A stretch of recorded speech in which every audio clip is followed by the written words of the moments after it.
Hi everyone, and welcome to another segment of me spilling the tea on a tarot deck. My name is Debbie and I am the owner of Spill the Tea Leaf Readings and More. I do tarot card and tea leaf readings. If you're interested in finding out more, you can email me at info@spillthetealeaf.com or visit my website, spillthetealeaf.com. Today I am looking at not just a tarot deck, but an entire kit that I got last year. Actually, I've been a little slow getting these videos to you, so I apologize. But this is the Wyspell Tarot Kit with the Wyspell Gold Tarot. And I got a really good deal on it on Amazon Prime Day. Part of the problem with having a tarot card addiction is that when you see a good deal, you snatch it up. Now, that being said, I do like these cards. I find that they're bright, and you'll see that as we go through. They're very colorful. But I also liked that it was a whole kit. There are some things in the kit that I like. So I'm going to show you everything, starting as I always do with the box. Now, you can see the box here, but the whole kit actually came in a much bigger box that doesn't really fit on my camera right now. And it's very bright and shiny, so very metallic. And it has this eye on a couple of the sides. The other sides are blank. And then the back tells you everything that's in the kit. And it opens. It's one of those like magnetic ones. And it just has a little eye and a quote in there, and everything else is blank. So it's a nice, sturdy feeling box to hold everything in. The cards themselves then come in this bag. And then, like a nesting doll of sorts, you get this box, which the cards are actually in. And this is your not so great, old school, typical box, cardboard box, not sturdy cardboard box that you find, you know, a lot of tarot decks in.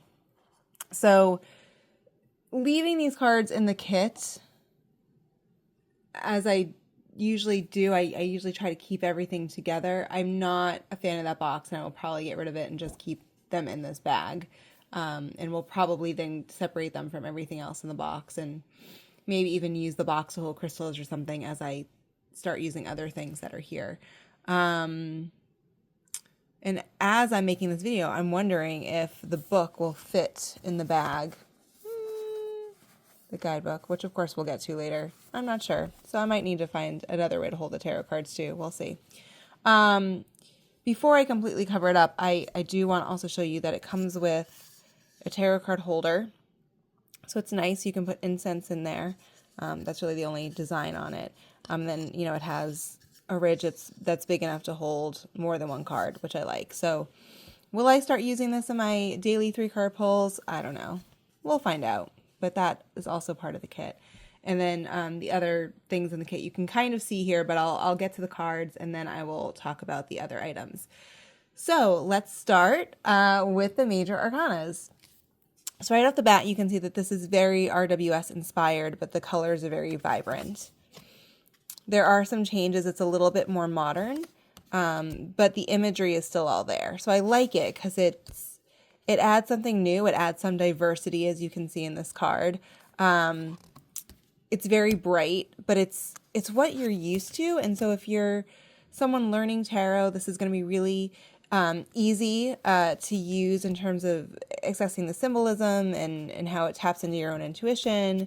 And it's comfortable, but it's also just different enough that if you're looking to shake up, your tarot card readings, but don't want to stray too far, this is maybe a good compromise.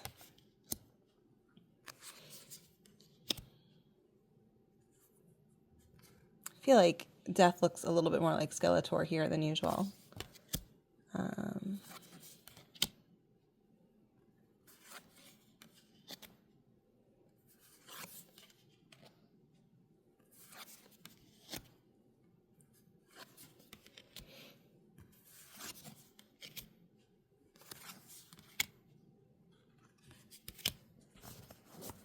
so those are the major arcana cards.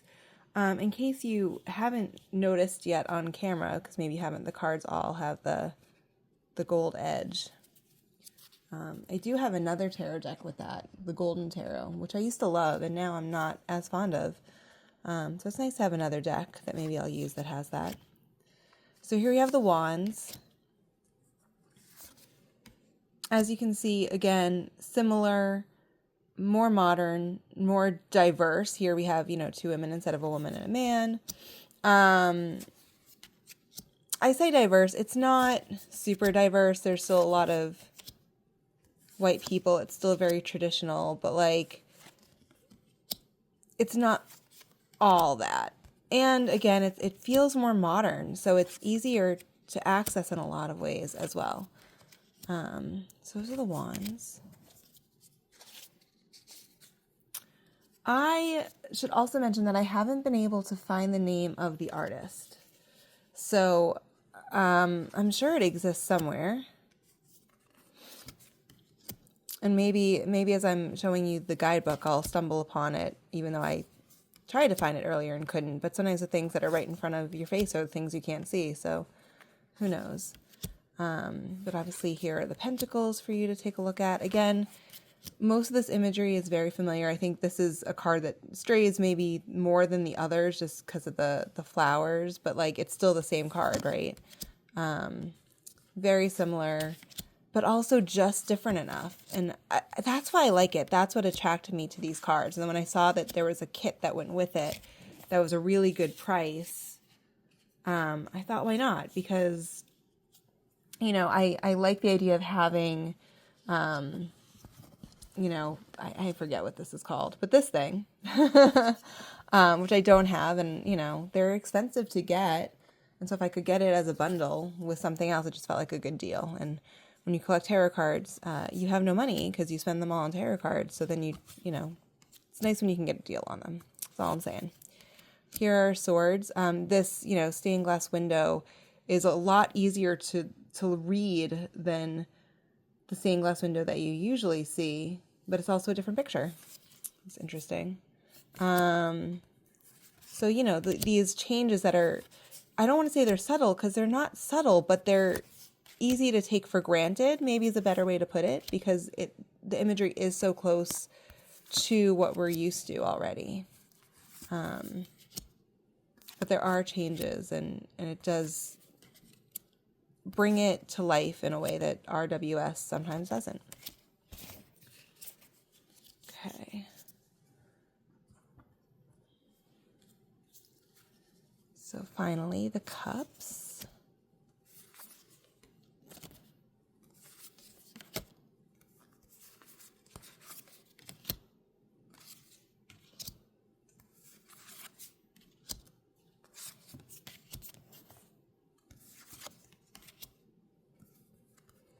I will admit I haven't used this deck yet, so I don't know how it is a shuffle, but just managing the cards right now, they feel like they'd be easy to shuffle. I'm not having trouble, separating the cards like I do with some decks. The thickness it's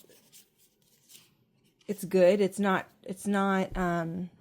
they're not the thickest cards I've ever dealt, but they're like the usual thickness, which I like. So I think they'll be easy to shuffle.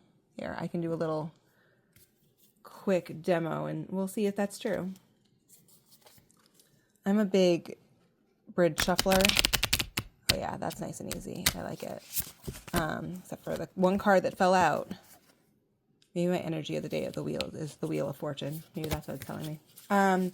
Yeah, I'm a big bridge shuffler, so if I have trouble doing that, it bugs me. But that was very nice and easy. So there you go. All right, Tarot Guidebook. It is a good thick one.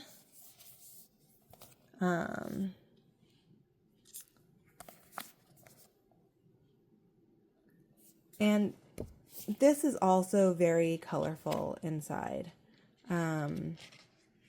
Aside from the fact that it's black, so it might not show up on camera very well, but when you get to the cards, I'll show you what I mean. But it has the black and gold theme, a nice table of contents. There's an introduction. talks about, divination with tarot cards. Oh, this is harder to manage than the cards are. Talks about the deck, an introduction. The whole kit is meant to be for beginners. Obviously, I'm not a beginner, but if you're someone who is a beginner or maybe wants to get this, get cards for a beginner, this is set up for that. It also talks about zodiacs and element correspondence, which is cool because you don't usually get that. And there's a whole table of that as well in here. So that's something new and different that this deck brings that I appreciate. One thing that's also new that I appreciate a little bit less is this chart. And not knowing who the author or artist for this deck is, I don't know what their background is. And here's the thing, and I'm sure you've heard me say this before because I'm sure I mentioned it in other videos. The people who originally assigned things from Kabbalah, which is part of the Jewish tradition, to tarot cards were not Jewish. One gentleman even changed his name to sound more Jewish so that he would therefore have the authority to do so, which sounds an awful lot like appropriation. But for some reason, it has just been accepted that tarot cards and Kabbalah are linked.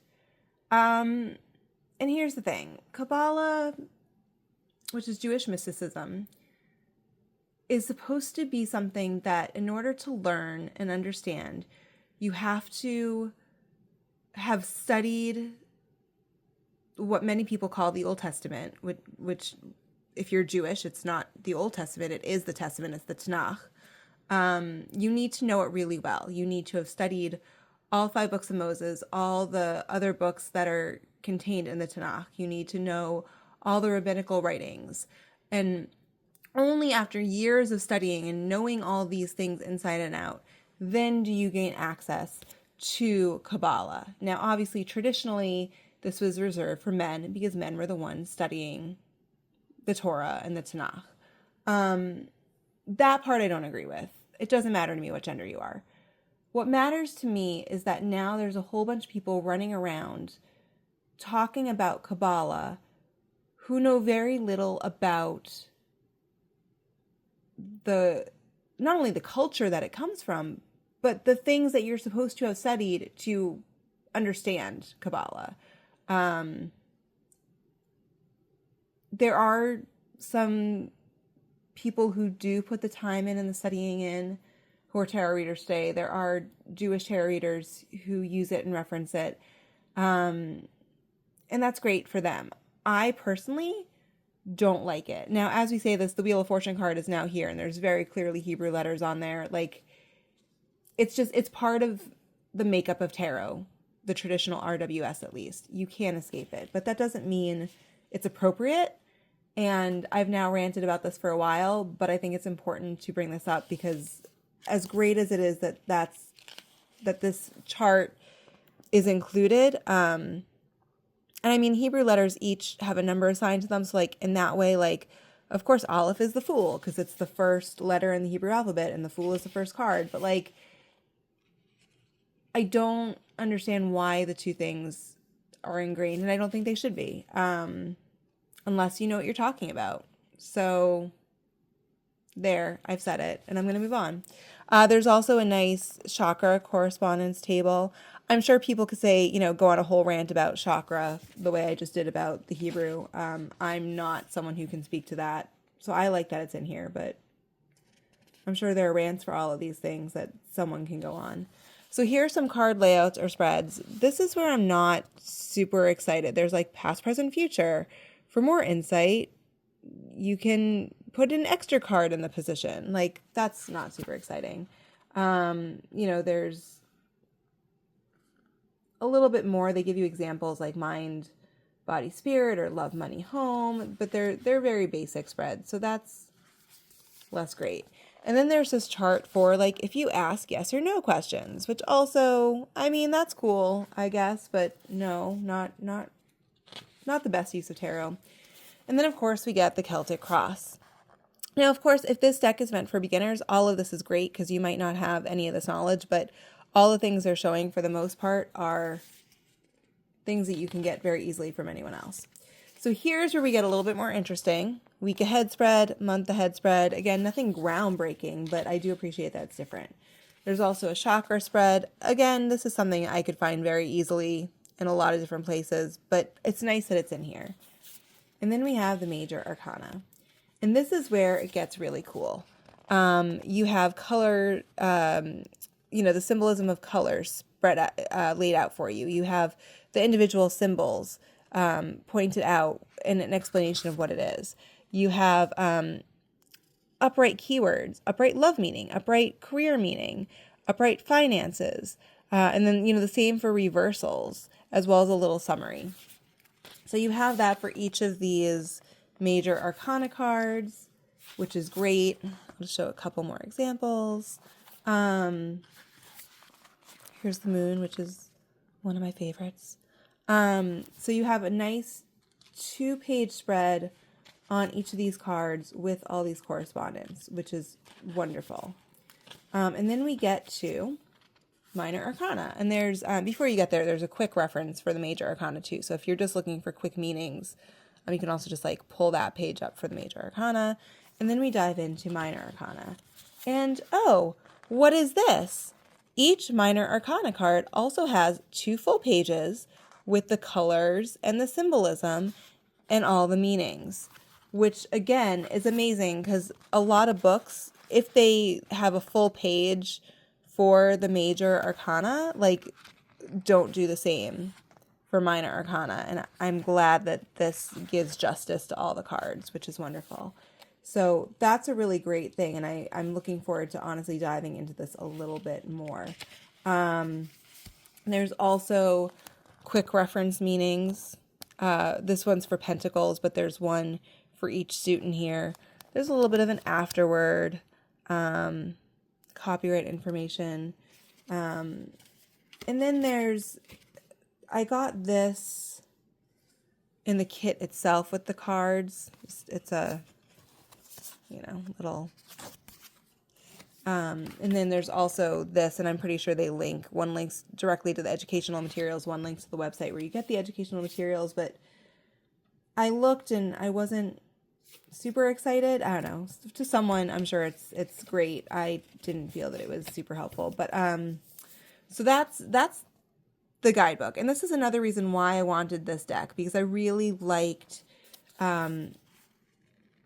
how they did all of this symbolism. To me, that was worth it, because even if I don't use the deck, which I do like, I feel like this guidebook will come in handy in terms of RWS and symbolism. The other thing, well, there's 2 other things, but the other easy thing to show you that came with this is a tarot journal. Now, I am actually working on creating my own tarot journal. I think I have a mini version that you can download on my website, but I'm working on a bigger one. But, it's always nice to see what other people are doing. And, sometimes I don't want to create a journal. Sometimes I just want to journal and I want someone to help. And I say this not being a big journaler, but I do keep a tarot journal for certain readings. So this has a nice table of contents. We have, how to use it, and then it's divided into sections with different spreads. So, we have a welcome, how to use a tarot journal, brag about your awesomeness. I haven't read through this yet, so this is actually kind of funny. I'm curious what the brag about your awesomeness is. And then, you get to the actual journaling. So, if you're doing a 1-read daily tarot card, here's your daily check-in. It gives you some other prompts that you can use, self-healing. So it's nice because it has, places for you to write. It has a place for the card and the date and your weight, gosh, I can't talk today, space to interpret all the cards. I'm just trying to skip ahead. Here's a lot bigger, so you can draw the card yourself and write in, all the things that you're thinking. And within this, there's some spreads as well. So you have a manifestation spread, and then, room to actually write out all your thoughts on it. There's a 2 choices spread, a making a decision spread, career alignment check-in, which isn't a spread, but it gives you prompts, finding your dream job. So this is also like, what is your dream job, And then spaces to pull cards for each of them. So not an official spread, but basically giving you the prompts that way. Make a career transition. Here's a self-love tarot spread. One thing I'm noticing about these spreads that I'm not a fan of is, so again, not all of these have the spread laid out for you. This one does. It has like the 1, 2, 3, 4, so you know how to lay the cards out, but you then have to like flip the page to see what all the cards are. So like 1 is on this page, but you have to go to the next page for the questions, and I like having the questions in front of me. Anyways, attract your soulmate, prepare for a date, insights for your current relationship. There's a whole explanation for explore the depths of your relationship, and then it has, prompts for you as well. So I do like this. I'm going to kind of skip ahead a little bit. There's a Mercury retrograde ritual, New Year ritual, just, so you can kind of see what that looks like. There's a place for yearly spread, a monthly spread, weekly spread, and then lots of pages for notes at the end. Well, not lots, but a good number. And then an afterward. And that's that. My one issue with these journals, and this is something that I'm trying to correct in my own, but of course, how many pages can one journal have, is like, if you do this spread, you only get one shot at it, right? Like in the journal. So as someone who loves books, and it's really hard to write in books, obviously if you buy a journal, the purpose is to write in it. But once you write in it, you've lost that template to do it again. So I don't know, like I want to write in the journal, but maybe I'll use the prompts and write in my own actual tarot journal and not actually write in that. We'll see. So the last thing that came with this, and I'm trying to, there's no good way to, but it came with, I'm losing all my words. What is this thing called? An altar cloth or a tarot cloth. So I'm trying not to move the camera, which obviously would be the easy solution to show this to you. But as you can see, it has the suits in the corners. If you look up, you can see the swords and the cups. It's interesting that they chose the 3 of swords for that representation, where it's like you have ace, ace. Oh, you can't see those. Ace, ace, 2 of cups and 3 of swords. Like, I don't know. It's weird. And so it feels like this has to be upright because of the way those are laid out. But other than that, like the middle, the top is the same as the bottom. The sides are the same.